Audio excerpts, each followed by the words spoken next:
ዛሬም የአርሲ ጉዳይ የሚገዳችሁ ከሆነ ይሄንን ቪዲዮ ኮፒ ሊንክ እያደረጋችሁ ሼር እያደረጋችሁ ለአባቶች አድርሱልኝ።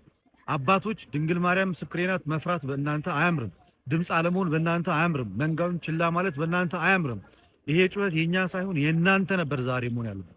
ዝምታ በእናንተ አያምርም። አይቶ እንዳላየ ማለት በእናንተ አያምርም። መልስ አለመስጠት በእናንተ አያምርም። ቦታው የተቀመጣችሁበት ቦታ ተመችቷችሁ ተንደላቃችሁ የምትኖሩበት ወንበር ሳይሆን እንደዚህ ግፍ ሲፈጸምና በሚለቀስበት ሰዓት ላይ መከራ በሚበዛበት ሰዓት ላይ አጥታችሁ እንድትናገሩ ልጆቻችሁ እንድትጠብቁ ነው ክርስቶስ ኢየሱስ አደራ ያላችሁ እንጂ አይታችሁ እንዳላየ ሰምታችሁ እንዳልሰማ ዝም እንድትሉ አይደለም። ስለ እውነት ነው የምላችሁ። የዛሬው ትውልድ ያልፋል።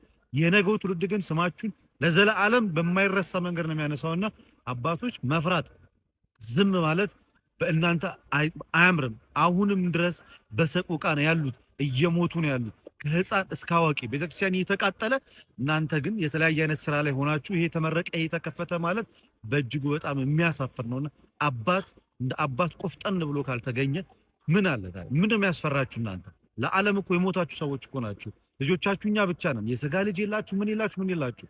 የኃላፊነታችሁ እኛን መጠበቅ እስከሆነ ድረስ ለምንድን ነው ይሄንን ስራችሁ ማሰብ?